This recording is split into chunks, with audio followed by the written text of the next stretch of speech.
श्री सीताराम। भगवान की माया को जीत लेने वाले भक्त, भाग 18। भक्तों, आज हम श्री गुह निषाद जी का चरित्र श्रवण करेंगे। श्री गुह निषाद जी भगवान श्री राम जी के अत्यंत प्रिय सखा थे। जाति के ये निषाद थे और ये श्रृंगवेरपुर के राजा थे। शिव पुराण में इनके पूर्व जन्म का प्रसंग प्राप्त होता है। कथा कुछ इस प्रकार से है कि एक जंगल में गुरुद्रुह नाम का एक भील रहता था। जीवों की हिंसा करना उसका सहज ही कर्म बन गया था। उसी से वह परिवार का पालन पोषण करता था।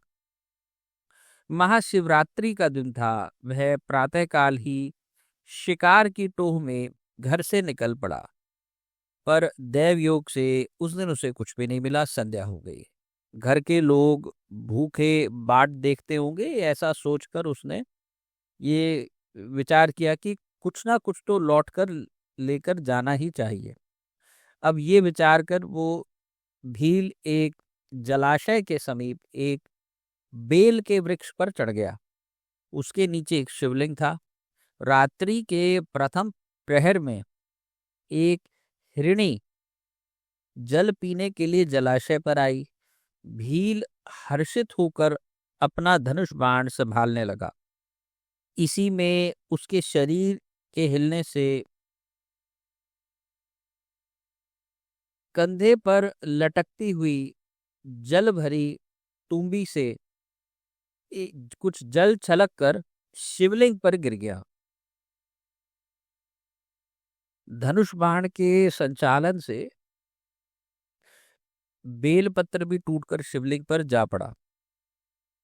इस अचानक संपादित हुए सुकृत से उस भील का बहुत सारा पाप तत्काल ही नष्ट हो गया। इतने में हरिणी की दृष्टि व्याध पर गई और उसके अभिप्राय को समझकर वो बोली, व्याध, मैं अपने बच्चों को अपनी बहन को या अपने अथवा अपने स्वामी को सौंप कर अभी आती हूँ, फिर तो मुझे मार कर अपनी उदर पूर्ति कर लेना। मैं शपथ पूर्वक कहती हूँ कि मेरे वचनों का विश्वास करो। अकस्मात संपन्न शिव अर्चन के पुण्य प्रभाव से व्याध ने दया करके उस हिरणी को छोड़ दिया। थोड़ी देर बाद उसी हिरणी की बहन दूसरी हिरणी वहीं पर जल पीने के लिए आई। उसके वध का उद्योग करते समय फिर से जल और बिल्वदल शिवलिंग पर जा गिरा। इस हिरणी ने भी व्याध से पहली हिरणी के तरह ही बात की। व्याध ने इसे भी छोड़ दिया। इतने में एक हृष्ट पुष्ट हिरण जलाशय की ओर आता दिखाई पड़ा। पुनः उसके भी वधो उद्योग में सहज ही शिवार्चन संपन्न हो गया। वध का अभिप्राय समझकर हिरण ने भी ये निवेदन किया, मैं अभी अभी अपने बच्चों को उनकी माता के हाथों सौंप कर आता हूँ। व्याघ यद्यपि स्वयं बहुत भूखा था, परिवार के लोग अत्यंत क्षुधार्त होकर उसके आने की बाट देख रहे थे, परंतु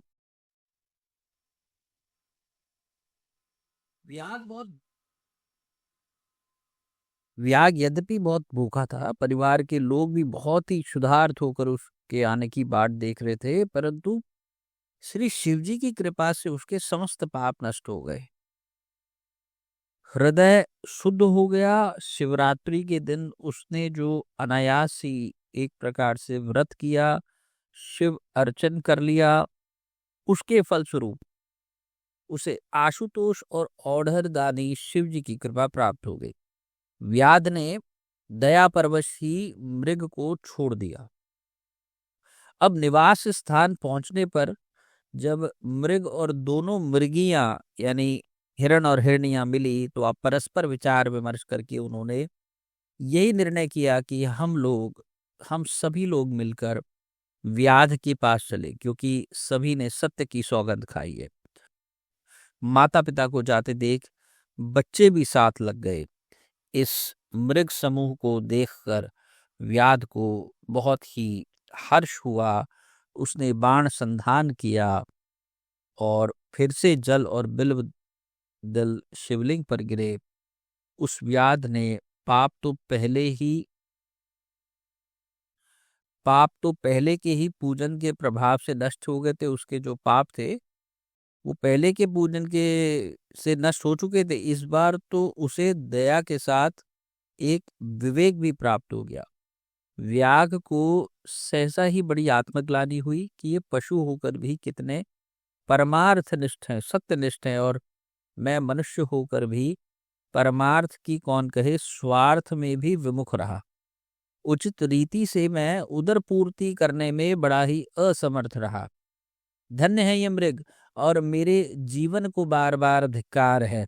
इस प्रकार ज्ञान संपन्न होने पर व्याध ने अपने बाणों को रोक लिया और कहा, श्रेष्ठ मृगों, तुम धन्य हो, तुम्हारा कल्याण हो, तुम जाओ। व्याध के ऐसा कहने पर भगवान शिवजी ने तत्काल प्रकट होकर अपने दिव्य स्वरूप का दर्शन कराया और प्रसन्न होकर सुदुर्लभा भक्ति का वरदान दिया। भगवान शिव ने कहा कि व्याघ, एक दिन निश्चय ही भगवान श्री राम तुम्हारे घर आएंगे और तुम्हारे साथ मित्रता करेंगे। वे मृग भी शिवजी का दर्शन पाकर दिव्य स्वरूप धारण कर दिव्य शिवलोक को चले गए, और वह भील भी कालांतर में श्रृंगवेरपुर का राजा निषाद राज गुह हुआ, जिसकी श्री राम जी में अविचल प्रीति थी। इसीलिए रामचरितमानस में यह कहा गया कि शिव सेवा कर फल सुतु सोई, अविरल भगति राम पद होई। निषाद राज गुह और श्री राम जी के प्रथम मिलन की बहुत ही मधुर कथा संत महानुभाव कुछ इस प्रकार वर्णन करते हैं। निषाद राज के जो पिताजी थे और चक्रवर्ती महाराजा धीराज श्री दशरथ जी थे, ये दोनों की आपस में बहुत ही मित्रता थी, और समय समय पर वे अयोध्या आया करते थे। जिस समय दशरथ जी के यहाँ प्रभु का आविर्भाव हुआ, उस समय भी वे अयोध्या आए, और हालांकि वे बहुत वृद्ध हो चुके थे, और लाल को बधाई लेकर स्वयं आए थे, और चारों कुमारों का दर्शन कर उन्होंने बहुत सुख पाया। परंतु एक तो स्वयं वो बूढ़े हो चुके थे, जराग्रस्त थे, और दूसरी जो बालक गुह था वो नित्य अयोध्या के लिए मचलता रहता था। और जब उसने श्री राम जी की शोभा का वर्णन सुना था, जब से उसने ये वर्णन सुना था, तब से अयोध्या जाकर भ्राताओं सहित श्री राम जी के दर्शन करने के लिए वो विशेष उत्कंठित रहने लगा। आजकल करते करते करते 5 वर्ष बीत गए। अब कुछ बड़ा हो गया था, और उस उधर राजकुमार भी अवध की गलियों में विविध विनोद करते हुए विहरने लगे थे। तब एक दिन वृद्ध पिता ने गुह को श्री अयोध्या जाने की आज्ञा दी। अब गुह के हर्ष का पारावार नहीं रहा।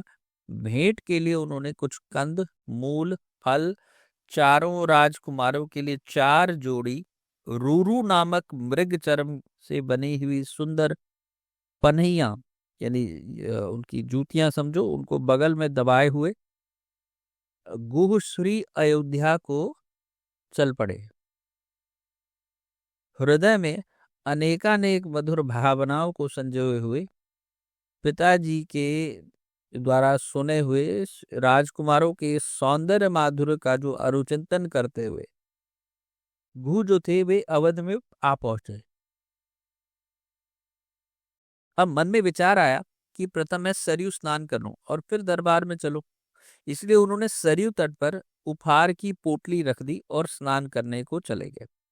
और जब तक आए तो 4 बालक उपहार पोटली खोल रहे हैं। बालक बड़े सुघर थे, देखते ही मन मोह लिया, और ऊपर से तो उन्हें मना करते हैं, लेकिन भीतर से ये हो रहा है कि भी खोल लो, पहन लो, मैं तो आपके लिए लाया। और हुआ भी ऐसा ही। गू के मना करते ही बालकों ने पोटली खोल ली और जो बनिया थी वो पहन ली, केले के जो फल थे वो उन्होंने हाथ में लिए और खाते हुए सरयू तट पर विहरने लगे। गू नाराज भी हो रहा था और प्रसन्न भी हो रहा था। स्नान करके जब गू बाहर निकला तो वस्त्र बदलकर बालकों के समीप पहुंचे, कुछ रीझ से और कुछ खींच से पूछा कि आप लोग किसके बालक हैं? आप लोगों को मालूम ही नहीं मैं वह सब उपहार चक्रवर्ती सम्राट कुमारों के लिए ही लाया था। बालक मधुर ब- मुस्कान पूर्वक बोल पड़े, ओहो, तब तो ये हमारे लिए ही थे। गू ने पूछा, तो क्या महाराज दशरथ जी के राजकुमार आप ही हैं? बालकों ने उत्तर देने के पूर्व ही गू का हृदय बोल पड़ा।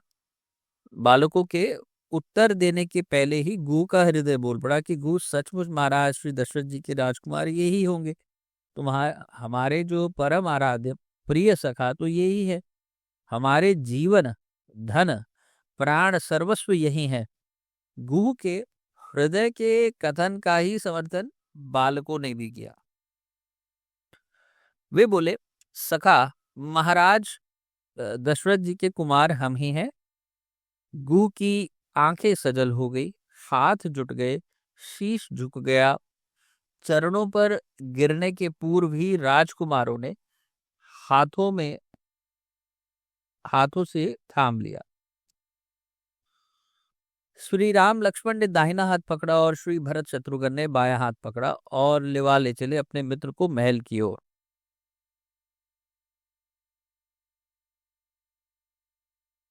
गू गदगद हैं भगवान की कृपा को विचार कर। श्री चक्रवर्ती महाराज चकित हैं सख्य प्रेम को देखकर।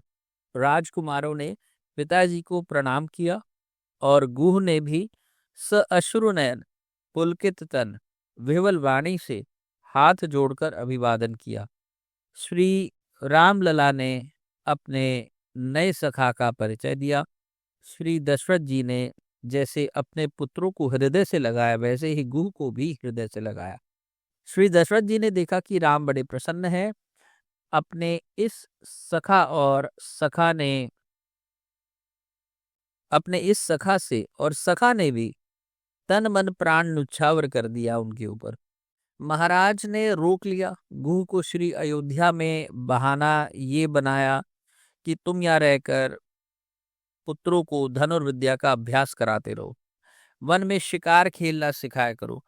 गुह के लिए तो मानो कि जन्म रंक जनु पारस पावा सत्योपाख्यान ग्रंथ में विस्तार से राजकुमारों का गुह के साथ वन क्रीड़ा का प्रसंग एक वर्णित आया है, जो कुछ ऐसा है, इस तरह से है कि एक बार श्री राम जी ने अनुज और सखाओं से कहा कि आज हम वन में जाकर प्रथम शिकार जो भी सामने आएगा उस पर हम शरसंधान करेंगे, यानी राम जी ही शरसंधान करेंगे।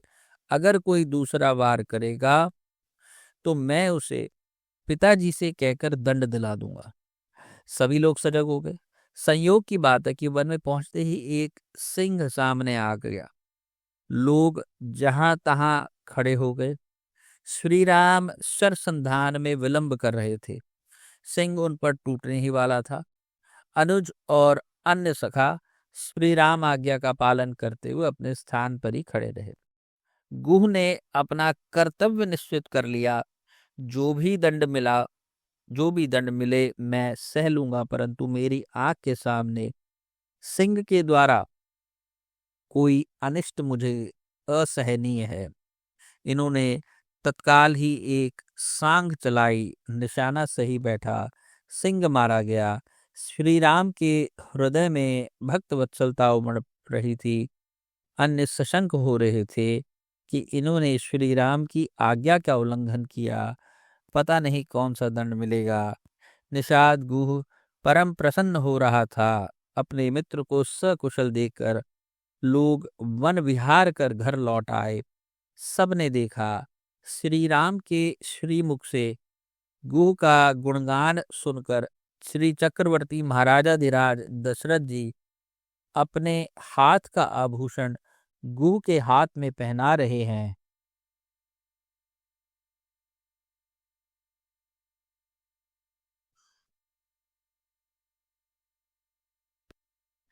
और हृदय से लगा रहे हैं और तुरंत ही श्रृंगवेरपुर का राजा होने की वे घोषणा कर देते हैं कि एक बार शिकार को राम गए वन में, तब आय के सिंह अड़ा, भरत आदिक संग सखा, सकुचे सुनी के रघुनाथ के सौ बड़ा, समया पर सेवक ढीठ, न जाने निषाद झपट्ट के सांग जड़ा, श्रृंगवेर को राज बख्श दिए पहिराए, दियो निज हाथ कड़ा। ये कुछ 4 पंक्तियां जो है सत्योपाख्यान ग्रंथ से आई हैं। और भगवान श्री राम जब वन जाते समय श्रृंगवेरपुर आए तो उस समय निषाद राजगुह वहां के राजा ही थे। अपने मित्र को वनवासी रूप में देखकर बहुत कष्ट हुआ और उसने हाथ जोड़कर विनय की कि आप श्रृंगवेरपुर का राज्य करें और यहीं रहे। परंतु श्री राम ने उसे माता पिता की आज्ञा बताकर अपने वनवास का निश्चय बताया। इस प्रकार निषाद राजगुह भगवान श्री राम का सच्चा मित्र और भक्त था। श्री राम के प्रति निषाद राज जी की इतनी निष्ठा थी कि भरत सेना सहित आ रहा है ऐसा देखकर उन्होंने युद्ध के लिए तैयारी कर दी। लेकिन जब उनको भरत के आंतरिक भावों का पता चला तो उन्होंने श्री राम जैसा ही स्वागत किया। निषाद राजगुह धन्य है और धन्य है उनकी सख्य भक्ति। श्री प्रियादास जी ने निषाद राजगुह की प्रेममयी भक्ति का कुछ कवित्वों में वर्णन किया। उसमें 2 कवित्व मैं कहूंगा कि भीलन को राजा गुह राम अभिराम प्रीति, भयो वनवास मिल्यो मार्ग में आय के, करो यह राज जू विराजी सुख दीजय, मोको बोले चैन साज, तज्यो आज्ञा पितु पाई के, दारुण वियोग अकुलात दृग अश्रुपात, पीछे लोहू जात, वह सके कौन गाय के, रहे नैन मूंदी रघुनाथ, बिन देखो कहा, आहा प्रेम रीति मेरे ही रही छाई के। वनवास की लीला समाप्त करके 14 वर्षों के बाद पुष्पक विमान पर बैठकर जब श्री रघुनाथ जी आए, तब आपके साथी भीलों ने कहा कि मेरे प्रभु पधारे हैं, उनका दर्शन कीजिए। पर श्री निषाद राज को विश्वास नहीं हो रहा था। वे वियोग से व्याकुल होते बोले, मैं फिर से श्री राम को पाऊं, ऐसा मेरा भाग्य कहाँ। इतने में श्री रामचंद्र जी आ गए और प्रेम से मिलकर बोले कि मैं आ गया हूं, मुझे देखिए। निषाद राज ने भगवान के श्रीअंग को स्पर्श करके पहचाना और प्रभु से लिपट गए। स्पर्श प्राप्त कर दिव्य सुख सागर में डूब गए। उनके गए प्राण मानो पुनः आ गए। निषाद राज ने अपने को परम सौभाग्यशाली माना।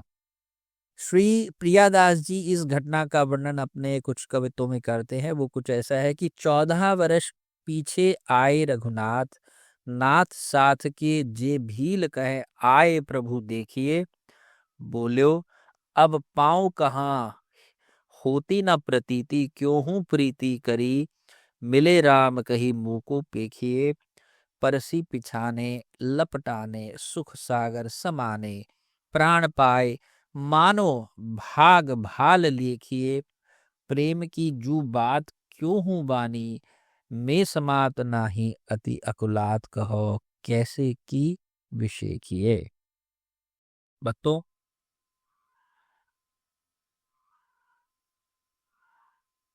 शंकर जी की ऐसी कृपा जो निषाद जी पे हुई, वो निश्चित तौर पर हर जीव पर होती है। बस फर्क इतना है कि निषाद ने ये निश्चय कर लिया कि मैं अब इन हिरणियों को नहीं मारूंगा। और साधारण जीव ये निश्चय नहीं कर पाता है कि मैं अपने अंदर के पाप को नहीं त्यागूंगा। इसी कारण से सब पर कृपा होने के बावजूद आपने तो देखा है कि जब जब महाशिवरात्रि आदि आती है, या वैसे भी शंकर जी पे बहुत लोग आस्था पूर्वक जल चढ़ाते हैं, बेलपत्र भी चढ़ाते हैं, किंतु कोई यदा कदा ही मिलेंगे जो ये कहेंगे कि ठीक है, अब से हम अमुक अमुक पाप छोड़ रहे हैं, अब से हम हम्म, अपने आप में सुधार लाएंगे। प्रभु की कृपा भी होती है और जीव की अपनी खुद पर भी एक कृपा होती है। जीव को अपने ऊपर भी एक कृपा करनी पड़ती है। एक बात। दूसरी बात ये कि ये बात मुझसे कुछ कुछ लोगों ने पूछी थी, और आप उसका बड़ा ही साद कॉमन क्वेश्चन है कि बहुत लोग कहते हैं कि हम पूजा पाठ भी करते हैं, लेकिन हमें ना तो भगवान का अनुभव हुआ, ना भगवान की कोई कृपा का विशेष अनुभव हुआ। हमें इतने साल हो गए या इतने महीने हो गए, हमें कुछ खास अनुभव नहीं हुआ है। तो एक संभवतः उत्तर ये है कि ऊपर वाला आप पे कृपा करता है, और आपको भी अपने नीचे वाले पे कृपा करनी पड़ती है। जब तक हम छोटे छोटे जीवों पर दया नहीं कर सकते, तो हमारे जो ऊपर बैठा है वो हम पर दया नहीं करता है। वर्तमान समय में लोगों का खान पान कितना दूषित है, और उसके खान पान के साथ साथ लोग ये याचना करते हैं कि हम दान भी करते हैं, हम पूजा पाठ भी करते हैं, हम तीर्थों में भी जाते हैं, लेकिन हम अपना खान पान नहीं सुधार सकते। और खान पान से सीधा सीधा ये है कि संकेत है कि छोटे छोटे जीवों को मार काट करके खा लेना। जब हम उन पे दया नहीं दिखा रहे हैं, तो हमारे ऊपर ऊपर वाला दया नहीं दिखाएगा। सिर्फ इतना ही नहीं, कभी कभी किसी इंसान को छोटा समझ लेना, ये तो गरीब है,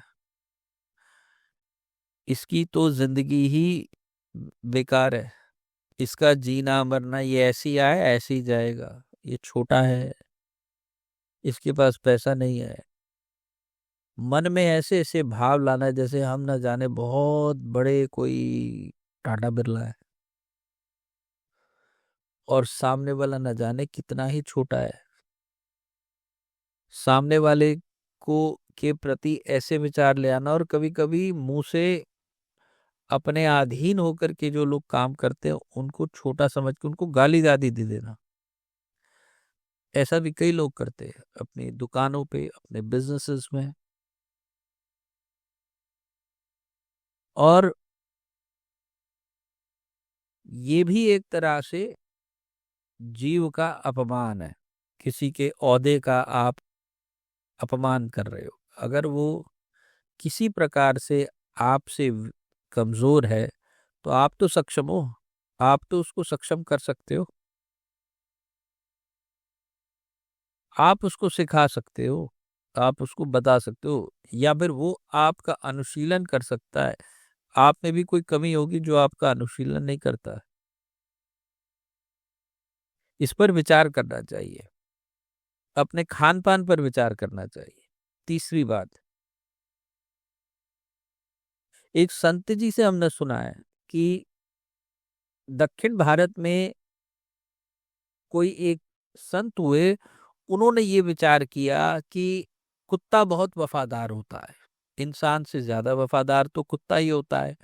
तो उन्होंने अपने अंदर कुत्ते के भाव, कुत्ते की तरह से भगवान के प्रति अपनी वृत्ति बना ली कि भगवान, आप तो भगवान है ही, मैं आपका कुत्ता हूँ, मैं मनुष्य नहीं हूँ, मैं आपका कुत्ता हूँ। उसी प्रकार से भगवान के मंदिर के बाहर रहना, और जो कोई प्रसाद आदि मिले उसको ले लेना, ग्रहण कर लेना, और बड़ी ही अ, एक तरीके से जैसे कुत्ता अपने मालिक को निहार कर बहुत प्रसन्न होता है, और हमेशा ही उनके प्रति एक स्नेह भरी दृष्टि से देखता है, प्यार भरी दृष्टि से देखता है, वैसे भावों से वो संत जी रहे। और ऐसा कहा जाता है कि भगवान ने उनको साक्षात दर्शन दिए और उनका उद्धार हुआ। भक्तों, ये जो हिरणिया जो थी, देखो उनके परमार्थिक निष्ठा और सत्य निष्ठा को देखकर ही व्याध का हृदय पसीज गया। आज भी आज भी हमारे स्वाद के लिए, कितनों के स्वाद के लिए कितने जानवर काट दिए जाते हैं। वो आपस में किसी परिवार के होते हैं, किसी का भाई बंधु कुछ तो होता है, और उनको मार काट करके उनकी कुर्बानी समझो दे दी जाती है। ये तो कई धर्मों में भी चलता है, और ये बड़ी ही विभत्स बात है। फिर आप सोचेंगे कि हम पर कृपा नहीं होती।